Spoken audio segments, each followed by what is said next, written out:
Hello बच्चों, आज हम सीखेंगे प्लेन्स के बारे में। जैसा कि आप जानते हो, हमने एक्सरसाइज 6.2 पूरी कवर कर ली है विथ बेसिक्स विथ 6.1। तो यहाँ हमारा लाइंस का पार्ट खत्म होता है बेटा। जो चैप्टर का नाम था लाइंस एंड प्लेन्स, उसमें लाइन सब खत्म हो चुकी है। अब हम प्लेन्स की तरफ बढ़ने जा रहे हैं। प्लेन्स कोई नई चीज नहीं है बच्चों, आप बचपन से देखते आ रहे हो प्लेन्स, ठीक है। आपने पढ़ा भी होगा, आप में से बहुतों को पता भी होगा कि व्हाट इज प्लेन।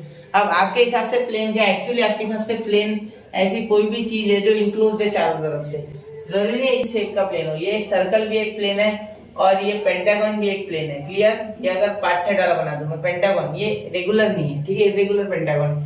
ऐसे ये सारे प्लेन है, ठीक है। इनके अंदर ये देखो एरिया, ये देखो प्लेन एक 2 डायमेंशनल चीज होती है, 2D बोलते हैं इसे, ठीक है। हमारी जो लाइन है वो 1D है, 1 डायमेंशन, ठीक है। इसीलिए जब हम प्लेन का एरिया लिखते हैं, प्लेन का एरिया निकालते हैं, याद होगा आपको, मीटर स्क्वायर, सेंटीमीटर स्क्वायर ऐसा लिखते हैं।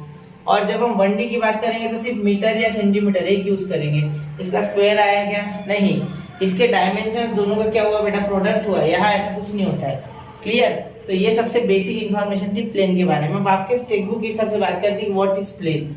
और सबसे पहले अगर मैं आपको बताऊं कि आपके टेक्स्ट बुक में क्या है, ठीक है, तो आपके टेक्स्ट बुक में कुछ ऐसा दिया गया है, प्लेन इज ए सरफेस। देखो सबसे पहले सुन लो, ध्यान से सुनना, ये पेज नंबर शायद 209 पे, ठीक है। Plane is a surface such that if a line is drawn or if a 2 points are joined, ठीक है, they completely, मतलब वो लाइन जो है वो completely lie entirely into that plane, मतलब into it, ऐसा कुछ लिखा है, ठीक है। तो अगर मैं बताना चाहूँ आपको ध्यान से, तो ये देखो, ये एक प्लेन है, सपोज ये बुक एक प्लेन है, ठीक है, ये बुक। अब ये प्लेन पे अगर मैं ये मार्कर रख दूं तो क्या इसमें पूरी तरह से आ रहा है? यहाँ बिल्कुल आ रहा है सर, आप बोलोगे हाँ। तो यही मैंने अभी बोला कि a plane is a surface, a plane is a surface such that if 2 points, मतलब ये एक पॉइंट और ये एक पॉइंट सपोज मैंने रखे और इनको अगर जोड़ा, मतलब ये मार्कर अब जुड़ गया, ठीक है, they entirely lie into it, मतलब inside the plane, मतलब ये प्लेन पे है पूरे तरीके से, देखो है। तो ये ऐसा अभी हॉरिजॉन्टल प्लेन है, ठीक है। अगर इसी को मैं ऐसा कर दूं, ये हो गया वर्टिकल प्लेन। क्लियर? अब ध्यान देना कि आपको लग रहा है कि प्लेन सिर्फ इतना है, नहीं, ये बोर्ड भी एक प्लेन है। अगर इसके अंदर मैं बोर्ड के अंदर ये मार्कर ऐसे रख दूं तो ये मार्कर आ गया इस प्लेन के अंदर, तो ये जो मार्कर है ये पूरा प्लेन के अंदर है। तो यही डेफिनेशन आपके टेक्स्ट बुक में, ठीक है। The surface, plane is a surface such that if 2 points are joined a line is made then it completely lies inside that plane, inside it, ऐसा वहां लिखा हुआ है। Clear?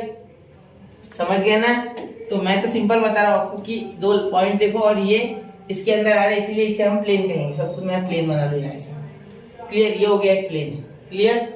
An enclosed surface by all sides is called as plane, ऐसा भी बोल सकते हैं। वो आपकी इच्छा है, आपको क्या डेफिनेशन अपने मन से बनानी है, ठीक है। समझ गए?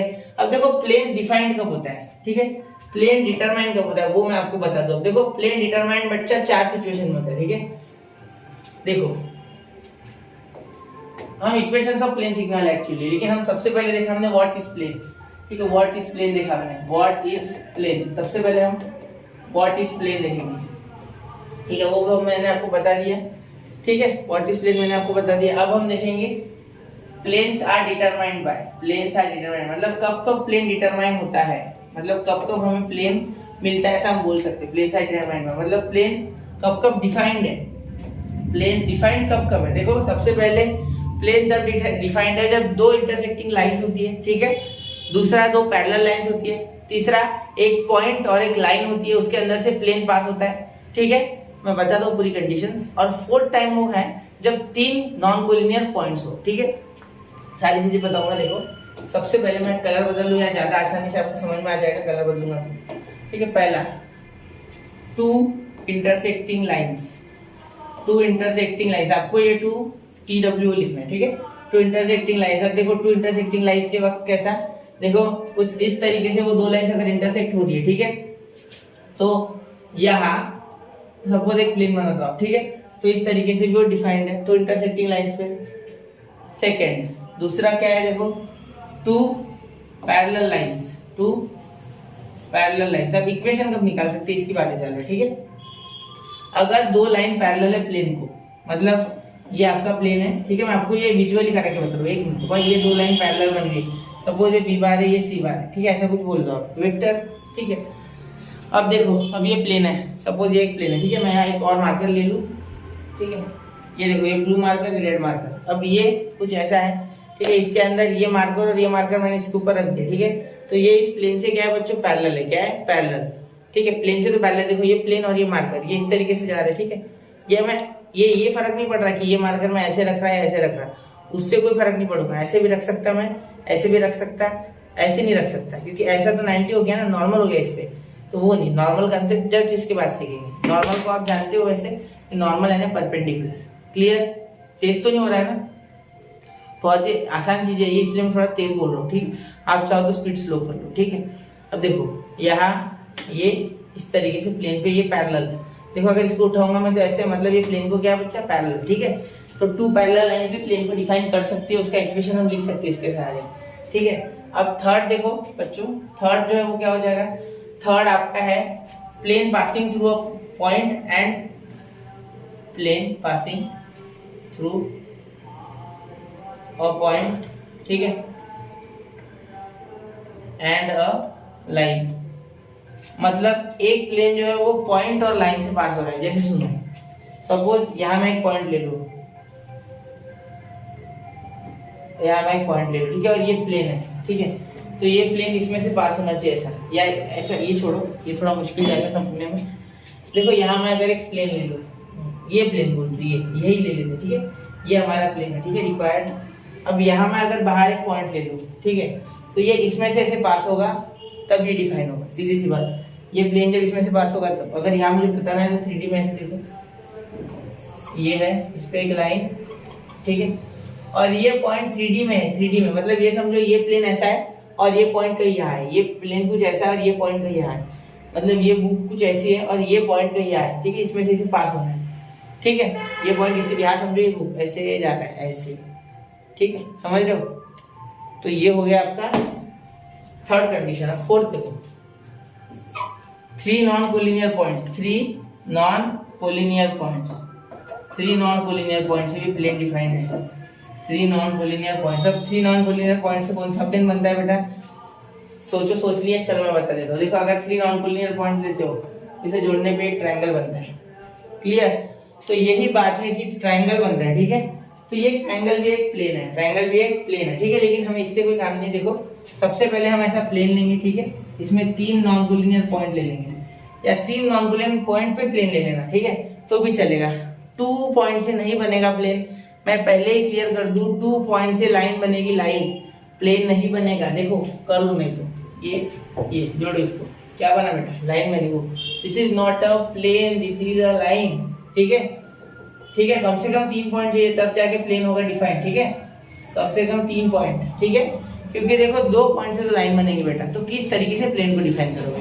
प्लेन को डिफाइन करना होगा तो 3 पॉइंट चाहिए। देखो जैसे कि ये बुक है सपोज, ठीक है, इसमें मैं कोई भी 2 पॉइंट ले लूँ, 1 2, सॉरी 1 मिनट, 2 पॉइंट ले लो बुक पे, 2 पॉइंट ले लो, ठीक है। तो ये तो लाइन बन गई ना इस पे, ये तो हमने ऑलरेडी देख लिया, ठीक है। 2 intersecting lines, 2 parallel lines, clear.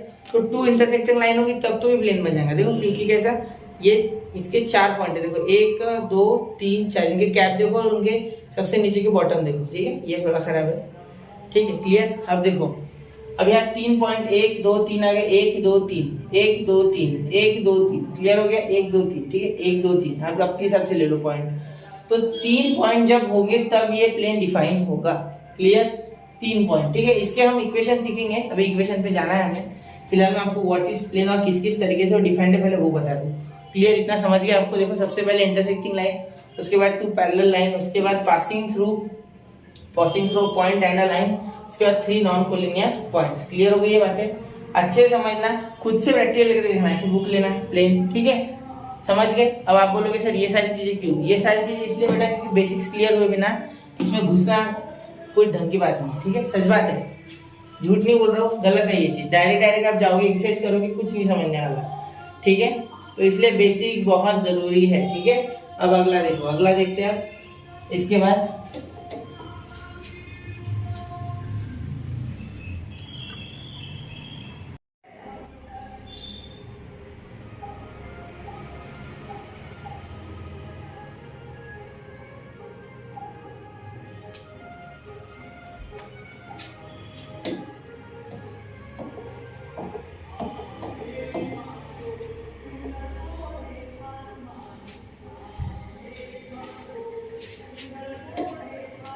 Screenshot निकाल ले बेटा इसका। चलो अब अगला क्वेश्चन करते हैं। क्वेश्चन यानी अगला इक्वेशन देखते हैं। देखो इक्वेशन ऑफ अ प्लेन, देखो इक्वेशन ऑफ अ प्लेन, देखो passing through a point, passing through a point and parallel to a vector, passing through a point and perpendicular to a vector, ये हम ले लेंगे। अब आगे देखो, सुनो, यहाँ कुछ ऐसा है, यहाँ आपको एक प्लेन दिया गया है, क्लियर। ये प्लेन, यहाँ इस प्लेन पे कोई भी एक पॉइंट ले लो ए, ठीक है, कोई भी एक पॉइंट ले लो। ये इक्वेशन ऑफ प्लेन सीख रहे हैं हम, ठीक है। इसमें 3-4 इक्वेशन है वो देखेंगे। सबसे पहले एक पॉइंट ए ले लो, ठीक है, इसको ले लो ए बार, ठीक है। अब एक पॉइंट है, ठीक है, तो ये इससे नॉर्मल भी बना लो। ये 90 डिग्री सपोज प्लेन से बना रहा है, इस नॉर्मल को बोल दो एन बार। यहाँ पॉइंट ले चाहिए तो एम ले लो, आपकी इच्छा। वो नहीं लिया तो भी चलेगा, ठीक है। ये एन बार जो है ये परपेंडिकुलर ऑन दिस प्लेन, ठीक है। जैसे अगर मैं बताना चाहूँ आपको तो ये कुछ इस तरीके से बुक है, ठीक है। ये प्लेन है, देखो इस तरीके से, ठीक है। तो इस पे ये नॉर्मल, ये परपेंडिकुलर, देखो ये परपेंडिकुलर, ये पेन क्या हो गया इस पे परपेंडिकुलर इस तरीके से, ठीक है। यही मैं बता रहा हूँ आपको, ठीक है। और इस पे एक पॉइंट कहीं भी ले लेंगे, सपोज यहाँ एक पॉइंट ले लेंगे, ये बिनी लिखा है ना, बिनी, यही हम बोल देंगे ये पॉइंट है और ये यहाँ है, ठीक है। ये पॉइंट और ये बिनी, ये दिख रहा है रेड कलर में, क्लियर। तो ये इस पे परपेंडिकुलर। अब यहाँ इस तरीके से तो हम डिफाइन नहीं कर पाएंगे डायरेक्टली, है ना। तो यहाँ एक छोटा सा हमें सार लेना होगा और एक पॉइंट का। तो यहाँ एक इमेजिनरी पॉइंट पी ले लेते, जिसको आर बार बोल देंगे। क्या बोल देंगे? आर बार। क्या बोल देंगे? आर बार, ठीक है। अब यहाँ देखो इन्हें जोड़ दो, ठीक है। आप चाहो तो इन्हें डॉटेड में जोड़ दो, डॉटेड में, ठीक है। जोड़ दिया हमने इनको, ए और बी को जोड़ दिया, क्लियर। अब हम क्या बोल सकते हैं बेटा, ये क्या आ गया, अब देखो बेटा, अब हम क्या बोल सकते हैं कि AP is perpendicular, N is perpendicular to AP। मतलब अगर ये प्लेन से परपेंडिकुलर है तो AP से भी है। कैसे, ये सोचो। अब देखो बेटा, अगर ये प्लेन है, अगर ये प्लेन है तो यहाँ अगर कोई मैं ऐसे लाइन बनाऊं, इस पे मैं 1000 लाइन भी बनाऊं, किसी भी तरीके से बनाऊं, ठीक है। और मैं अगर एक परपेंडिकुलर इस पे रखता हूँ ना, तो वो सारे लाइंस को परपेंडिकुलर, जैसे सपोज इस पेन को मैं ऐसे रखूं, ये परपेंडिकुलर ऐसा ले लो तो भी इससे परपेंडिकुलर है, क्लियर। दिख रहा है ना आपको। देखो अब मैं इसे ऐसे करूँ, ठीक है, तो ये पेन में ऐसे रखूँ तो भी प्लेन से तो परपेंडिकुलर है, साथ में इस लाइन से भी। इसे ऐसा आड़ा रखो, अब करूँ तो भी, अब इसे ऐसा रखो, अब करूँ तो भी, ठीक है। सिचुएशन लाइन की कैसी भी हो, वो किसी भी तरीके से ऐसे रखी जाए, ऐसे रखी जाए, ऐसे रखो, ऐसे रखो, ऐसे रखो, मतलब वो इस प्लेन के ऊपर मैं कैसे भी रखूँ। अगर प्लेन पे कोई नॉर्मल है, परपेंडिकुलर है, तो याद रखना है कि हर एक पे वो नॉर्मल है, हर एक पे परपेंडिकुलर है, क्लियर। समझ गए इतना। चलो अब मैं आपको यहाँ इक्वेशन लिखना सिखा देता हूँ इसका, ठीक है। सबसे पहले इसका इक्वेशन मैं लिख के देता हूँ। देखो आर बार एन बार, ठीक है, are bar dot N bar is equal to A bar dot N bar, ये इसका इक्वेशन है। आप चाहो तो अभी से रट लो, आगे चले जाओ, कोई जरूरत नहीं है देखने की जो मैं आगे बताने वाला हूँ। लेकिन अगर आपको प्रूफ देखना है, आपको डिटेल में सीखना है तो जरूर देखना, ठीक है। वरना ये देखना भी मत आएगी, सीधा इसे आगे का पार्ट चालू करो, उसमें भी ये फॉर्मूला लिखना, उसके बाद आगे के पार्ट में। फॉर्मूला मेन नहीं है बेटा, यार फॉर्मूला बहुत आसान है, ठीक है। A dot N bar is equal to A bar dot N bar, formula यानी सीधी सीधी बात है, इक्वेशन है, ठीक है। तो यहाँ इसका एक पैरामेट्रिक फॉर्म होता है, देखो R bar dot N bar is equal to D bar, ठीक है। ये स्केलर फॉर्म, सॉरी पैरामेट्रिक में स्केलर फॉर्म, ये स्केलर फॉर्म है इसका, ठीक है। तो ये डी बार कैसे है ये भी मैं आपको समझाऊंगा, ए बार से लेके तो डी बार तक का सफर। और इसमें और एक कार्टेशियन फॉर्म होता है जो कि मैं यहाँ नीचे लिख रहा हूँ बेटा, देखो a in bracket x minus x one, ठीक है, plus b in bracket y minus y one plus c in bracket z minus z one, ठीक है, इज इक्वल टू 0, क्लियर। और ये इसको और एक तरीके से लिख के प्लस डी भी दे देना, ठीक है। अगर ये तीनों चाहो तो ये तीनों लिखो और plus D is equal to 0 लिखा तो भी चलेगा, ठीक है। एक कांस्टेंट भी आ जाएगा डी, ये जो डी है ये यहाँ आगे, ठीक है, ऐसे समझ सकते हैं आप। अब मैं आपको क्या बोल रहा हूँ बेटा, देखो सुनो, ध्यान से सुनना। अब यहाँ ये जो नॉर्मल है ये इस पे परपेंडिकुलर है, बिल्कुल सही है, आपकी बात बिल्कुल सही है, आप बोलोगे सर। तो मैंने आपको क्या सिखाया बच्चों, ये जो नॉर्मल होता है, जो नॉर्मल होता है और ये जो परपेंडिकुलर होता है, इनका डॉट प्रोडक्ट क्या होता है। देखो नॉर्मल यानी परपेंडिकुलर, ठीक है। तो AP या n bar is perpendicular to AP, ऐसा लिख सकते हैं आप, AP बार। तो therefore can we write AP bar dot n bar is equal to 0। बिल्कुल आप बोलोगे सर डॉट प्रोडक्ट तो 0 होता ही है, अगर दो परपेंडिकुलर है तो दो वेक्टर्स या दो लाइंस या दो नॉर्मल्स, आप जो भी बोलो, ठीक है। तो अब देखो यहाँ क्यों होता है, क्योंकि A डॉट B बार आप जानते हो, magnitude of A bar magnitude of B bar cos theta, तो cos 90 जैसी हो गया बेटा वैसे आंसर क्या आ जाता है 0, इसलिए हम क्या बोल सकते हैं कि ये 0 है। क्लियर, इसीलिए मैं इसे 0 लेता हूँ, ये जस्टिफिकेशन है इसका। ठीक है, ये आपको पता होना चाहिए। ठीक है, बहुत से बच्चे कर तो लेते लेकिन उन्हें नहीं पता होता है। आप बोलोगे सर इतना लॉजिक तो हर एक के पास है। हाँ, मैंने बोला हर एक के पास है, लेकिन बहुत से बच्चों के पास नहीं है बेटा, उनके लिए मैं बता रहा हूँ। ठीक है, अब ये आपको याद रखना है पूरे सेशन। ठीक है, पूरे सेशन में आपको याद रखना है, क्योंकि मैं आगे आगे ये नहीं बताने वाला बार बार। ठीक है, अब देखो वैसे कोशिश करूंगा बताने की, टेंशन मत लो। ठीक है, ये P हम AB को कैसे लिखते थे बेटा, आपको याद होगा। AB का 12 का निकालना था तो B बार माइनस A बार, याद है, पिछला माइनस अगला, पिछला माइनस अगला। तो इसी तरीके से कुछ R bar minus A bar करेंगे। क्या करेंगे, R bar minus A bar. तो ये R bar minus A bar dot N bar is equal to 0, dot N bar is equal to 0। अब देखो यहाँ R बार और यहाँ N bar minus A bar dot N bar is equal to 0। अब देखो R bar dot N bar ये उधर गया तो A bar dot N bar. Clear, अब यहाँ हो गया हमारा पूरा का पूरा इक्वेशन तैयार। देखो डायरेक्ट हो गया, कुछ भी नहीं किया मैंने, अंदर से मल्टीप्लाई किया, यहाँ माइनस आ गया, इधर चले गया पॉजिटिव हो गया। क्लियर, कैसे है वापस से एक बार मैं एक्सप्लेन कर दूं। सबसे पहले हमने एक नॉर्मल लिया, एक पॉइंट लिया, पॉइंट के साथ और एक पॉइंट लिया ताकि उसके डिफाइन कर सके अच्छे से।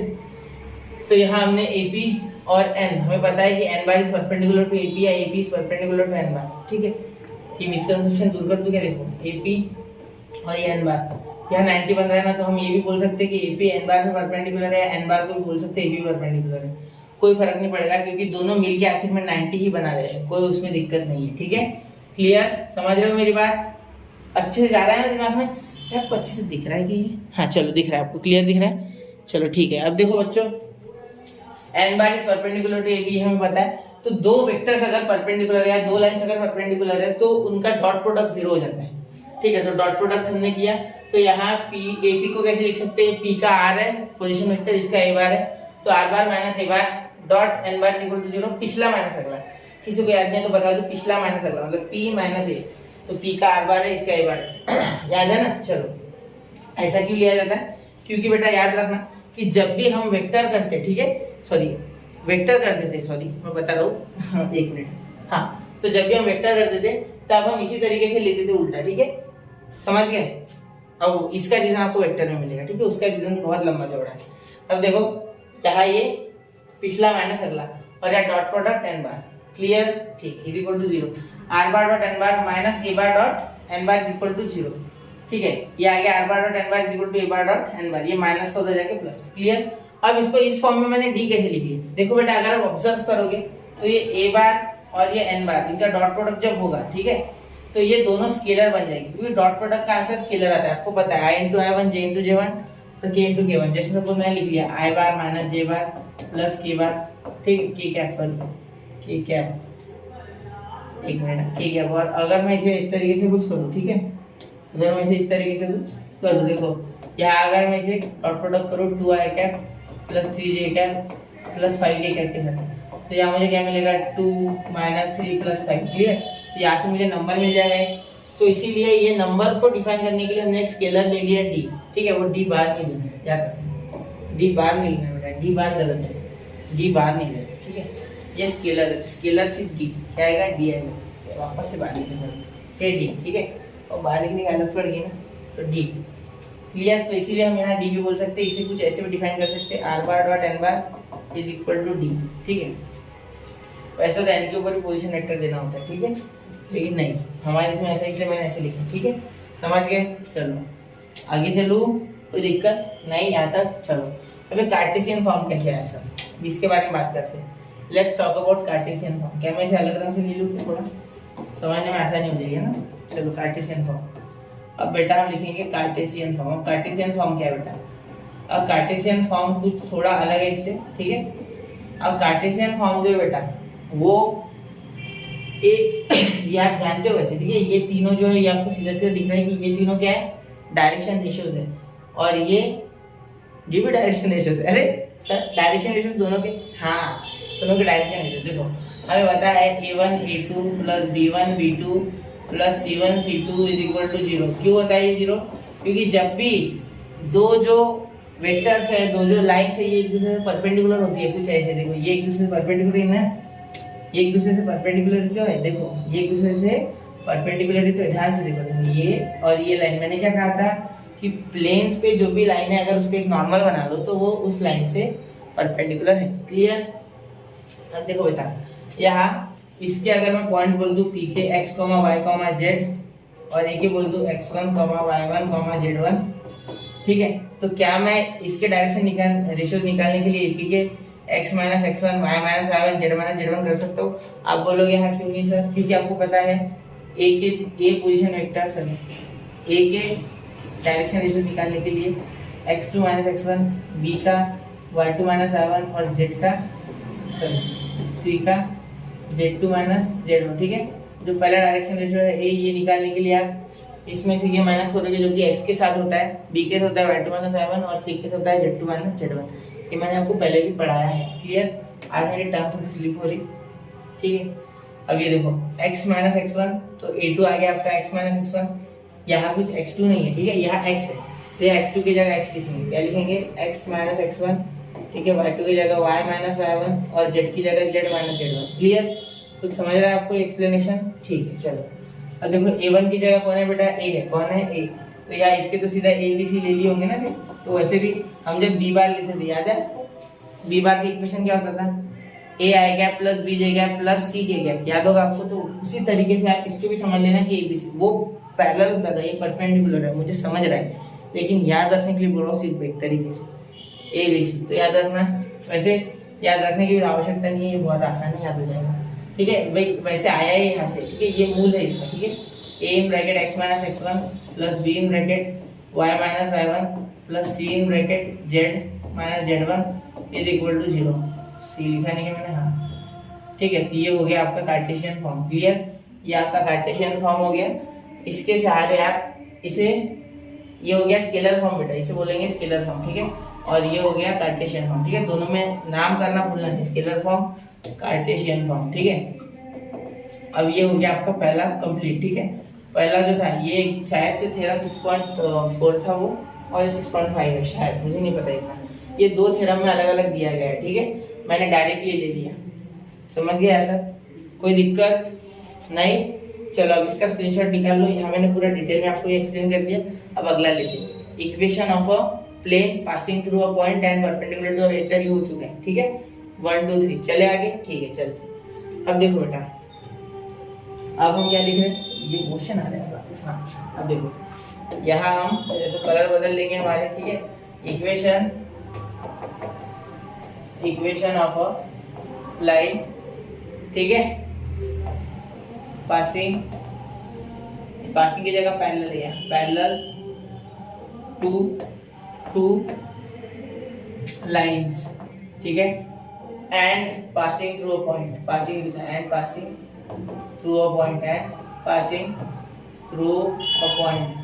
थ्रू अ पॉइंट, ठीक है। अब देखो ये इसे ए ले लेना आप, ठीक है, और टू लाइंस को बी बार एंड सी बार ले लेना, ठीक है, ऐसा कुछ नहीं। क्लियर?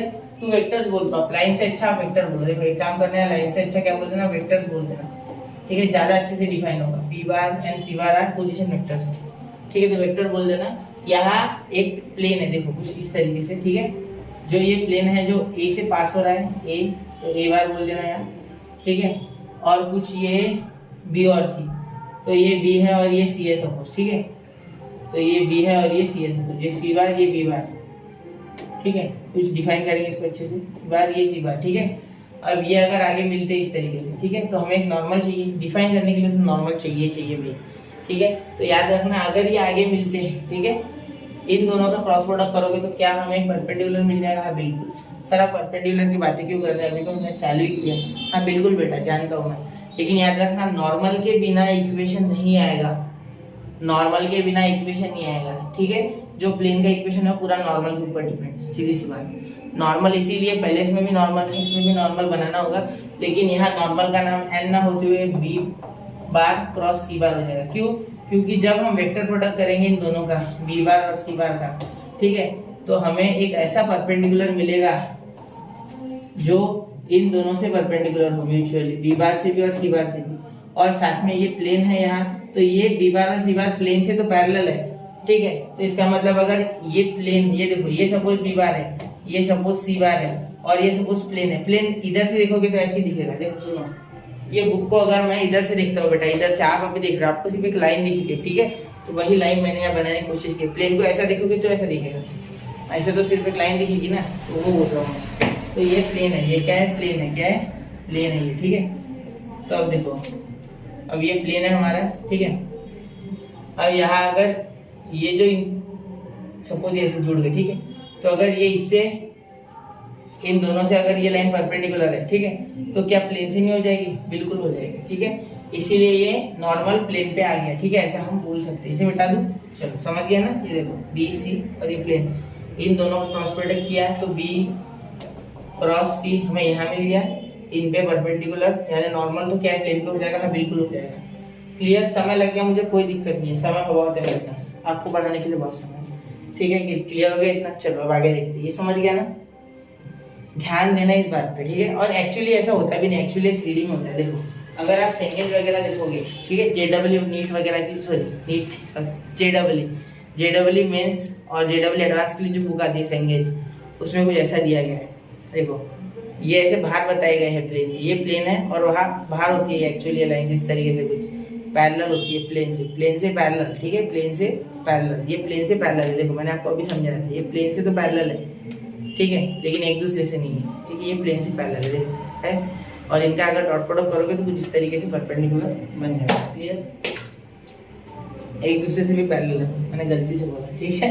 अब देखो आगे चले, समझ गया था? कोई दिक्कत? ये समझो, फिर ये आसान है, ठीक है, समझ गया। अब देखो, अब सबसे पहले यहाँ ए के साथ और एक बार और एक पॉइंट ले लेंगे जो कंपनसेट करेगा ए को।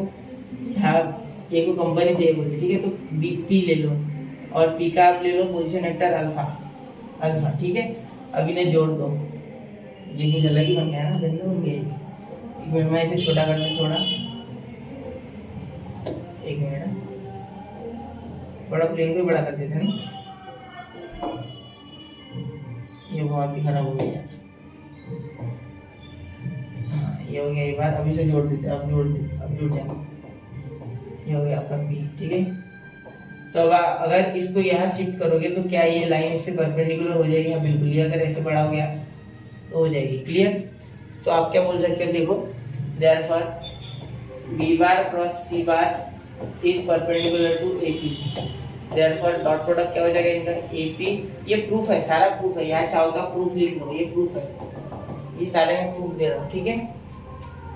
Dot B bar cross C bar is equal to 0, therefore ध्यान से देखना, यहाँ ए पी को क्या लिख सकता है, आर बार माइनस ए बार, भी देखा था हमने, पिछला माइनस अगला, ठीक है, तो अल्फा आर बार, ठीक है, पी बार क्रॉस सी बार। अब सबने आर इस्तेमाल किया इसलिए हमने आर इस्तेमाल किया, ठीक है। वैसा कुछ नहीं होता है कि आर इस्तेमाल करना है, ठीक है, लेकिन हमारे टेक्स्ट बुक में आर है इसलिए हम वही नोटेशन देंगे, बदलेंगे नहीं। तो आर बार इससे क्रॉस करेगा, डॉट करेगा तो r bar dot B bar cross सी बार, और इससे करेगा तो माइनस ए bar dot B bar cross सी बार। अब देखो यहाँ एक ही चीज आपके काम आएगी, वो मतलब आपका कैलकुलेशन जो आप बचपन में पढ़ चुके हो, मल्टीप्लाई डिवाइड प्लस माइनस, ये इधर से इधर चलेगा तो r bar dot B bar cross सी बार, ठीक है, ये उधर चलेगा तो a bar dot B bar cross C bar, clear, equal to 0। यहाँ आ गया आपका ये इक्वेशन, ठीक है। अब यहाँ इसे हम पैरामेट्रिक फॉर्म में भी लिख सकते हैं। अब पैरामेट्रिक फॉर्म में कैसे लिखा जाए, देखो अब आप ये तो जानते ही हो, ये सारे के सारे क्या है, एक प्लेन में, क्या है, एक प्लेन में है, क्लियर, एक प्लेन में है ना, देखो ना अच्छे से, ये सारे प्लेन में, बी बार सी बार और ये भी एक ही प्लेन में सारे, ठीक है, मतलब ये कोप्लेनर है। अब आपने वेक्टर्स में सीखा है कि अगर कोप्लेनर है, अगर तीन जो वेक्टर्स है वो कोप्लेनर है, ठीक है, तो हम एपी को क्या इस तरीके से कुछ डिफाइन कर सकते हैं, देखो यहाँ लिख रहा हूँ, AP bar is equal to, ठीक है, lambda B bar plus mu c bar, ठीक है। ये यूनिक होता है, ठीक है, ये यूनिक तरीका होता है, ये स्केलर है, ये lambda and Q R scalar, ये दोनों क्या है, स्केलर है बच्चों, क्या है, स्केलर है। ये मतलब कोई भी नंबर हो गए, कांस्टेंट हो गए, 1 2 3 4 5 6 -8 -9 -10, कुछ भी इंटीजर कुछ भी हो सकता है, क्लियर।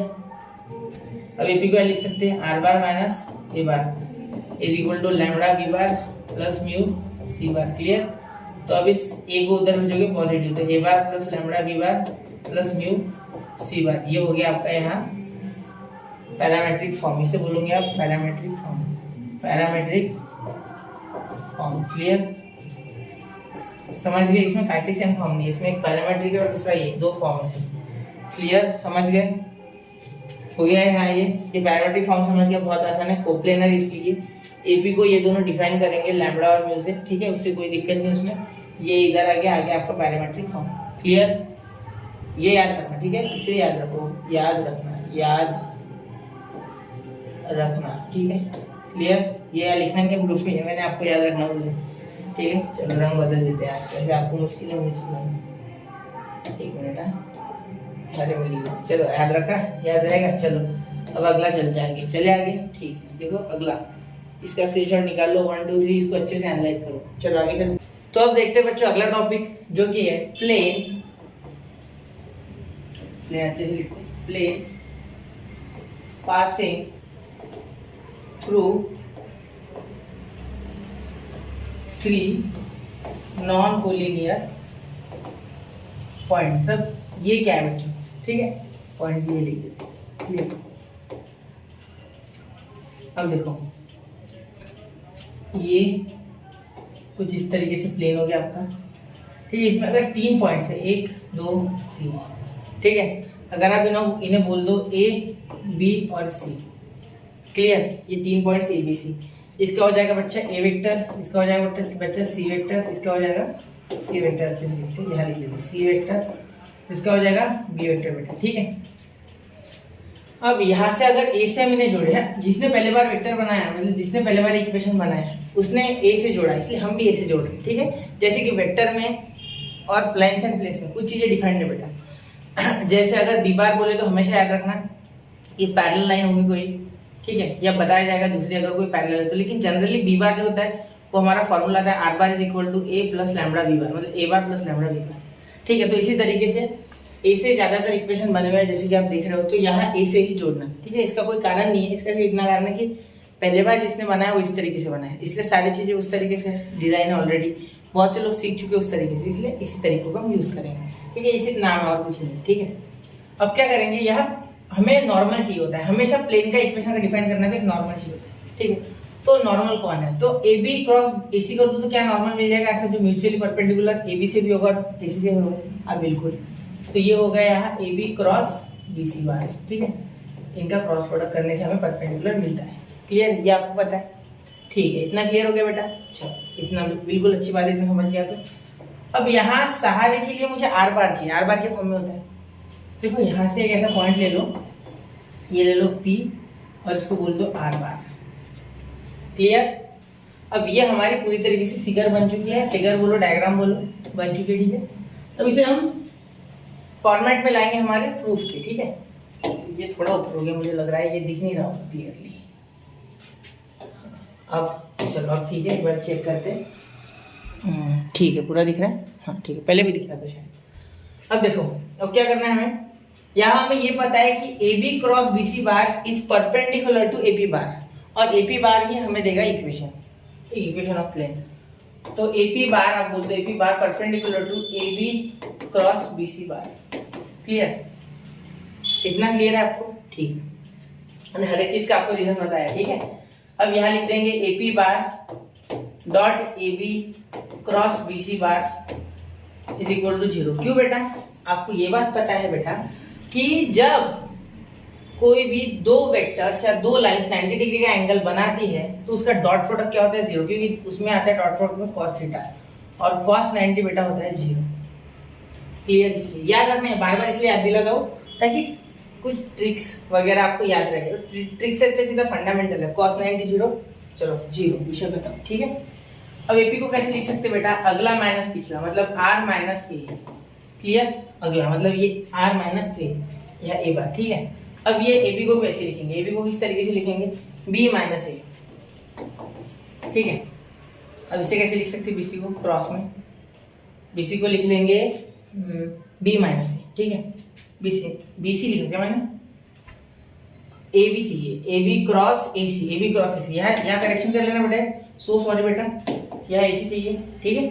देखो A B cross A C, BC तो जुड़ा ही नहीं, मैंने कहाँ से बीसी ले जाऊँ, एक मिनट सॉरी बेटा, यहाँ चेक कर लो, थोड़ा आगे चलेगा तो वीडियो को वापस पीछे लेके आओ, ए सी, ठीक है, ए बी क्रॉस ए सी, उतर गया मेरे दिमाग से। C minus A bar is equal to 0। अब देखो यहाँ आर बार इसके साथ हो जाएगा एक बार। उससे अच्छा मैं एक बार बता दूं, देखो आपने क्या सीखा है, स्केलर ट्रिपल प्रोडक्ट आपने सीखा है एसटीपी, ठीक है, फिजिक्स वाला एसटीपी नहीं, मैथ्स वाला एसटीपी, ठीक है, स्केलर ट्रिपल प्रोडक्ट, ठीक है। उसमें आपने क्या सीखा था, A dot B cross C अगर रहे तो in that case we can write it as box product of A B C. इसे स्केलर ट्रिपल प्रोडक्ट या बॉक्स प्रोडक्ट दोनों कहेंगे, ठीक है। ये एक्चुअली बॉक्स प्रोडक्ट कहेंगे, बॉक्स प्रोडक्ट है, बॉक्स में आता है इसमें मिठाई है ना, अभी दिवाली आने वाली इसलिए, ठीक है। तो आर बार माइनस ए बार, ठीक है, बी बार माइनस ए बार और सी बार माइनस ए बार, ठीक है। दिवाली में पढ़ाई करना बेटा, मिठाई तो अगले साल भी खाने में, चलो खाएंगे मिलके खाएंगे। R bar minus A bar, B bar minus A bar, C bar minus A bar is equal to 0। ये आपका यहाँ इक्वेशन बन गया इसका। क्लियर है? इसका मैं कलर बदल दूंगा थोड़ा अच्छा लगता, ठीक है। अब इसका हमें क्या लिखना है बेटा, इसका हमें लिखना है कार्टेशियन फॉर्म, ठीक है। ये हो गया इसका, ये एक फॉर्म आ गया। दूसरा फॉर्म हमेशा हम क्या लिखते हैं, कार्टेशियन फॉर्म। तो कार्टेशियन फॉर्म इसका क्या होगा, चलो देखते हैं। अब देखो अगर मैं पॉइंट्स को नाम दूं तो मैं हमेशा इसे एक्स वाई जेड बोलता हूँ, आपको पता होगा। पी को हमेशा बोलता हूँ मैं एक्स वाई जेड, ठीक है। मैं एरो कर रहा हूँ, आप मत करना है, जगह नहीं है। x1 y1 नहीं, x2 y2 z2, क्योंकि x1 y1 z1 हमेशा हमारा ये होता है x1 y1 और z1, ठीक है। ये 11 नहीं, ये कॉमा है, ठीक है, याद रखना। और ये c हो जाएगा x3 y3 और z3, मतलब z3, ठीक है। अब आपको ये पता है क्या बेटा कि डिस्टेंस बिटवीन टू लाइंस का एक फॉर्मूला था, याद है आपको, टू इंटरसेक्टिंग लाइंस, याद है? चलो नहीं याद है, मैं एक बार करा दूं, थोड़ा रिवाइज आपको, ठीक है। कुछ इस तरीके से था उसका कार्टेशियन, मतलब उसका डिस्टेंस निकालने का फॉर्मूला। स्क्यू लाइंस नहीं थी वो, अलग थी, ठीक है। देखो x माइनस x1, ठीक है, मैं मिटा रहा हूँ ये y minus y1 z minus z1, ठीक है। a1 b1 c1 a2 b2 c2, ये क्या पता है सर, ये बता क्यों? चलो ये इसलिए बता रहा क्योंकि अगर ये 0 होता है तो दो लाइन इंटरसेक्ट हो रही है, ठीक है, क्लियर। तो इसी का यूज करके हम ये लिखने वाले, ठीक है, इसी तरीके से, ठीक है। देखो क्या लिखेंगे, यह लिखेंगे हम अब इसका कार्टेशियन फॉर्म लिख लो। इसका कार्टेशियन फॉर्म कुछ इस तरीके से आ जाएगा, x minus x1 y minus y1 z minus z1, clear. यहाँ तक क्लियर, इज इक्वल टू 0 आ जाएगा, उसका कोई लोड नहीं है, ठीक है। तो आगे देखो x2 माइनस x1, यहाँ x3 माइनस x1 आ जाएगा, ठीक है। यहाँ y2 minus y1 z2 minus z1, ठीक है।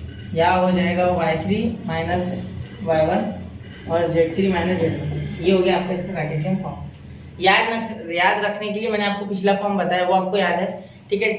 Minimum distance between two lines, ठीक है, याद है कि आपको 6.2 में मैंने ये कराया है, एक बार वीडियो चेकआउट कर लो, याद आ जाएगा, क्लियर, समझ गए। तो ये हमने क्वेश्चन में इस्तेमाल किया था। ये फॉर्मूला आपके बुक में डायरेक्टली इंटरसेक्टिंग लाइंस के लिए दिया था, shortest distance between two lines के लिए, ठीक है। लेकिन हमने उसे कुछ और तरीके से भी इस्तेमाल किया था। ये था shortest distance between two lines के लिए, ठीक है, फॉर्मूला।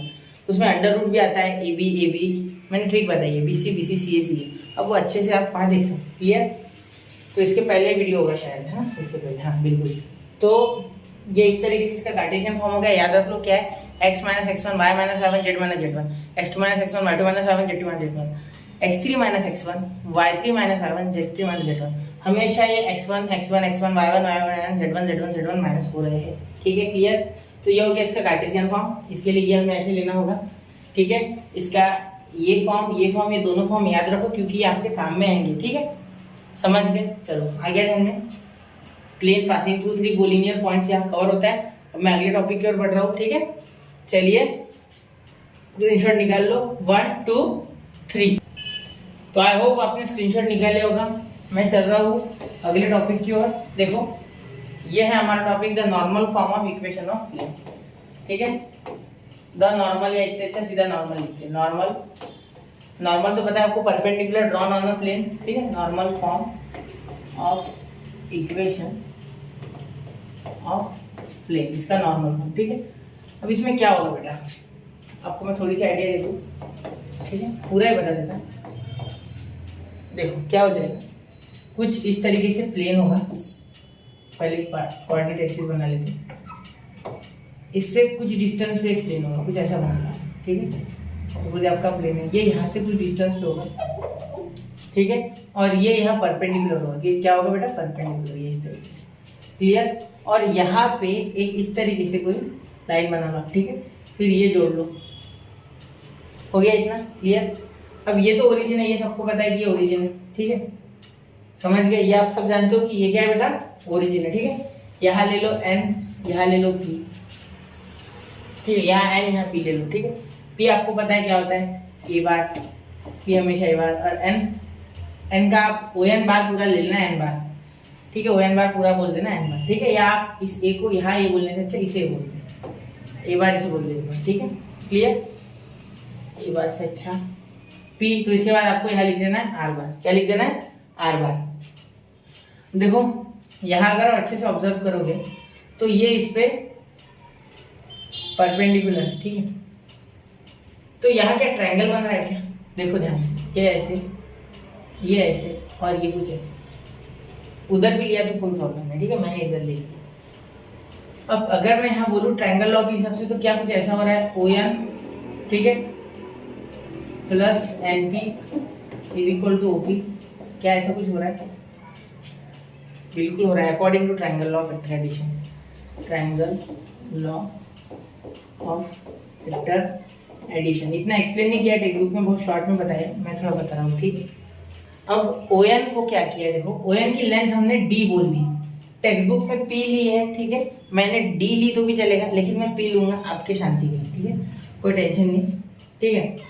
ये P लेंथ वाला P है, ठीक है, ये यहाँ से यहाँ तक पूरी लेंथ जो है ये हम बोल देंगे P, मैं अलग तरह से बोलना चाहूँगा ये, ठीक है, ये P है, क्या है, लेंथ या P है, कंफ्यूज नहीं ना, वो वाला P नहीं है, ये पॉइंट वाला P, ये डिस्टेंस वाला P, ठीक है। मैं D ले सकता हूँ, ठीक है, मैंने D जानबूझ के नहीं लिया था कि आपको कंफ्यूजन ना हो जब आप टेक्स्ट बुक से रिवाइज करो तो, ठीक है। तो ये P हो गया, क्लियर। यहाँ D भी ले सकते हैं, वापस से बोल दो एक बार, यहाँ D भी ले सकते हैं।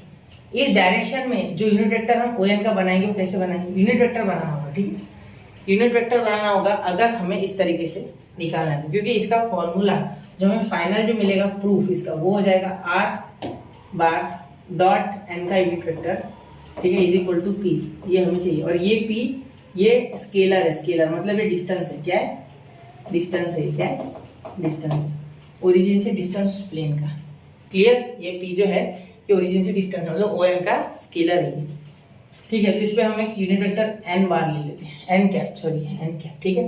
अब अगर ON का यूनिट वेक्टर निकालना है तो किस तरीके से निकलेगा बेटा, यूनिट वेक्टर किसी का भी निकालना है तो क्या होगा, उसका यूनिट वेक्टर n बार है, सपोज ON बार, ठीक है। Unit vector of ON is n bar, sorry n cap is equal to vector खुद यानी ON, ठीक है, अपॉन उसका मैग्नीट्यूड जो कि p है, p डिस्टेंस बोला ना हमने, ठीक है। तो ON किसके इक्वल हो गया बेटा, p n कैप, क्लियर। इतना समझना पड़ेगा शांति से, मैं चाहूँ तो ये इधर लिख लो, अब इसलिए यहाँ लिखा था क्योंकि यहाँ तक चीजें यहाँ क्या बताने में आसान है, ठीक है। ये प्रूफ ही लिखना है एक्चुअली, ये प्रूफ है, ठीक है, उसमें कोई दोहरा ही नहीं है कि प्रूफ नहीं, प्रूफ ही लिख रहा हूँ, ठीक है। थोड़ा सा अपना तड़का लगा के शॉर्टकट में बताने की कोशिश, शॉर्टकट बोलो तो डिटेल में, ठीक है, कोई दिक्कत नहीं होनी चाहिए, डिटेल में बता रहा हूँ पूरा, ठीक है। अब अगर आप सोचो तो क्या NP और PN जो है, ठीक है, NP और ON, ठीक है, क्या ये एक दूसरे पे परपेंडिकुलर है, हाँ बिल्कुल, ON और NP है, ठीक है। अब इस फॉर्मूला का क्या यूज था, तो इससे क्या करेंगे, देखो इससे हम कुछ ऐसा बना लेंगे, या बॉक्स में बना लो, आप नीचे लिख लेना, ठीक है। ON क्या है बेटा, हमें पता चल गया PN कैप, ठीक है, प्लस NP क्या हो गया बेटा, NP R, ठीक है, R हो गया यहाँ, क्लियर। देखो ये NP R बार है, ठीक है। तो अब NP को कुछ इस तरीके से लिखना है, NP की वैल्यू बन सकती है, OP क्या है, OP R बार है, ठीक है। तो NP को यही लिख देते, ठीक है, OP है R बार, देखो वहाँ सिचुएशन के हिसाब से। अब NP बन गया बेटा हमारा डेंटल में, तो NP हो गया PN बार माइनस R बार, क्लियर, ऐसे बोल सकते हैं आप NP को, या R बार नहीं, सॉरी NP इधर ही रहेगा, ये NP बार हो गया बेटा, NP bar is equal to R bar minus PN cap, ये हो गया आपका NP, क्लियर। इसके हिसाब से NP हो गया, इतना क्लियर है। अब यहाँ देखो, यहाँ NP R ये सब आ गया हमारे, इतना क्लियर है। अब हम क्या बोल सकते हैं कि NP is perpendicular to NP is perpendicular to ON, NP is perpendicular to ON। ये क्लियर हो गया?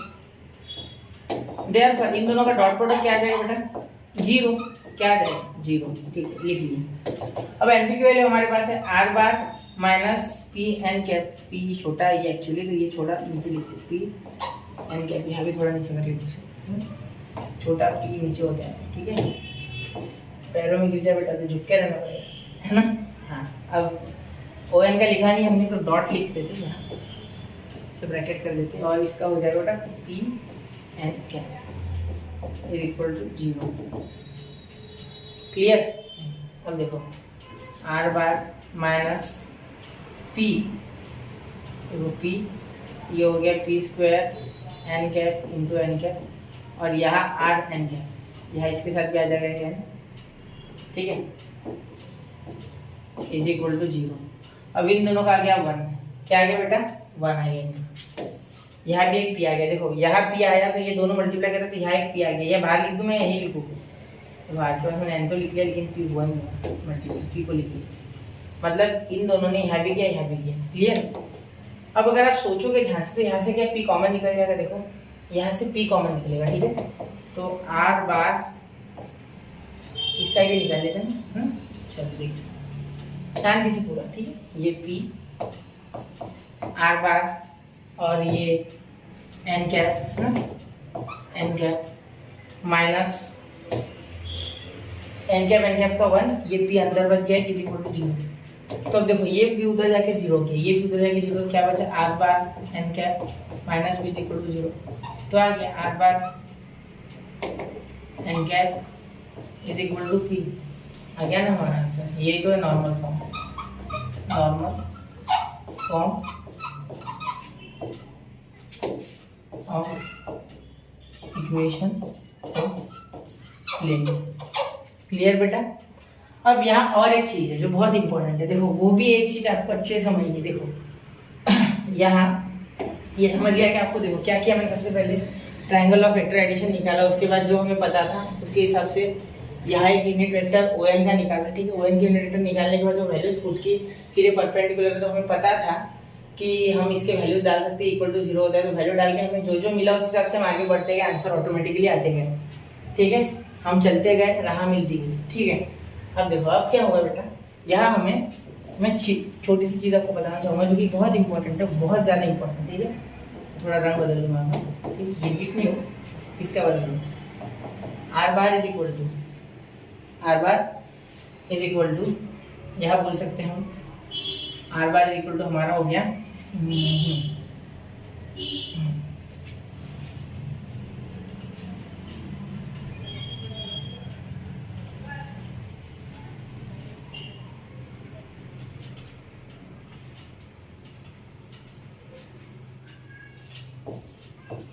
X I cap plus Y J cap plus Z K cap, ठीक है। और एन वेक्टर को, ये यूनिट वेक्टर ऑफ एन, ठीक, इसको बोलेंगे L I cap plus M J cap plus N K cap. Okay, क्या हो गया बेटा, ये कैसे हुआ? ये यूनिट वेक्टर है ना, तो हमेशा ऐसे लेना है, ठीक है।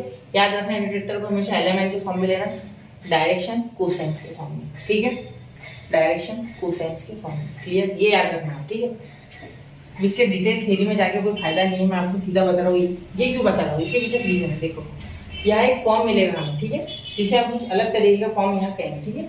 ये होगा normal form, sorry Cartesian form, इसे हम कार्टेशियन फॉर्म बोलेंगे, ठीक है। ये हमें नॉर्मल फॉर्म मिल गया, नॉर्मल फॉर्म ऑफ इक्वेशन, तो उसका कार्टेशियन फॉर्म। देखो कार्टेशियन फॉर्म इसी के सहारे आएगा, ठीक है, कार्टेशियन फॉर्म। देखो कैसे आएगा, यहाँ हो जाएगा, यहाँ बोला गया इनको डॉट करो, डॉट ही एन एक्चुअली बीच में, ठीक है। तो R bar dot N cap is equal to P. देखो इन दोनों का अगर डॉट करोगे तो देखो I इंटू आई बन हो जाएगा, तो x इंटू एच मतलब LX, ठीक है। अब यहाँ करोगे J इंटू जे वन हो जाएगा तो MY, यहाँ हो जाएगा K इंटू के वन, तो यहाँ NZ is equal to P। ये हो गया आपका कार्टेशियन फॉर्म। क्लियर? तो यहाँ इस बात को अच्छे से देखना, ये याद रखना, ये याद रखना, ये कार्टेशियन फॉर्म आ गया। इसको ध्यान से देखो, और एक चीज बता रहा हूँ, यहाँ स्क्रीनशॉट निकाल लो। अब इसके बाद दूसरा कॉन्सेप्ट इसमें क्या है वो बताऊंगा, कोऑर्डिनेट्स कैसे निकालते, ठीक है, कोऑर्डिनेट्स भी बताता हूँ। रुको 2 मिनट, थोड़ा ध्यान दो और इसको देखो। मैं फ्रेम से बाहर जा रहा हूँ, इसका स्क्रीनशॉट निकालो, इसको लिखो पॉज करके वीडियो, ठीक है। चलो हो गया, 1 2 3 चले, चलो ठीक है। अब देखो बेटा, यहाँ आप अगर कोऑर्डिनेट्स निकालना चाहो, किसके कोऑर्डिनेट्स निकालने हैं आपको, यहाँ देखो सब में कोऑर्डिनेट्स किसके निकाल सकते हैं आप, कोऑर्डिनेट्स आप निकाल सकते हैं सिर्फ एन के, किसके, एन के। ये पी तो हमारा हमेशा होता है, ये पी तो हमेशा का है, ठीक है, एन के निकालने में।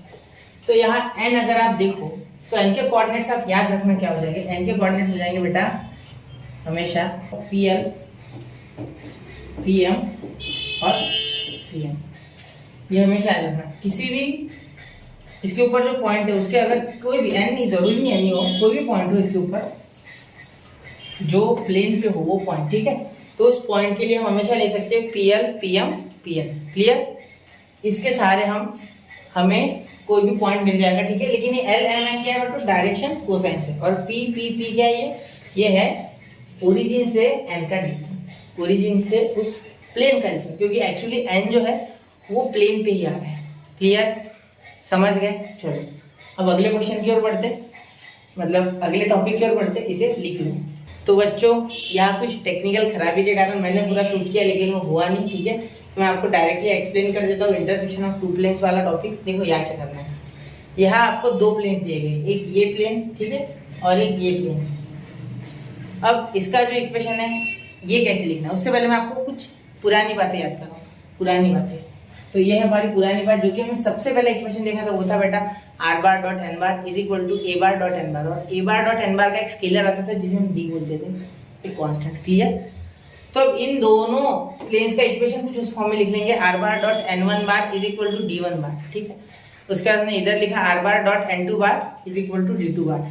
अब आप जानते हो जब भी कोई चीजें इंटरसेक्ट होती है यहाँ पूरे चैप्टर में, पूरे लाइन्स एंड प्लेन में, पूरे 3D ज्योमेट्री में, तब हम उसे लैम्बडा लेते हैं, कुछ ना कुछ स्केलर मल्टीपल बोल देते, लैम्बडा वगैरह, म्यू, कुछ तो कुछ ना कुछ। तो ऐसे आप याद रखना आपको कि ये और ये जब हमने ऐड किया, ठीक है, ये साइड और ये साइड ऐड हुई, मतलब r बार, ठीक है, dot n1 bar plus r bar dot n2 bar is equal to d1 plus d2, clear. तो यहाँ आ गया बेटा एक लैम्बडा, यहाँ भी आ गया एक लैम्बडा, क्लियर, समझ रहे हो, लैम्बडा आ रहा है, हर बार होता था ये, ठीक है। जैसे हमने देखा है r bar is equal to a bar plus lambda b bar, ठीक है, उस तरीके से एक स्केलर मल्टीपल, जैसे 2 कोप्लेनर अगर कोई है, 2 लाइन अगर coplanar, AP is equal to lambda AC bar plus lambda AC bar, ऐसा कुछ होता था ना, ऐसा। ये लैम्बडा नहीं, हम ले लेंगे, ठीक है, क्योंकि अलग अलग चाहिए ना हमें स्केलर, एक ही स्केलर नहीं चल रहा है। तो ये इस तरीके से हम हमेशा यूज करते हैं, तो ऐसा ही आप याद रखो कि इस तरीके से कुछ है, ठीक है।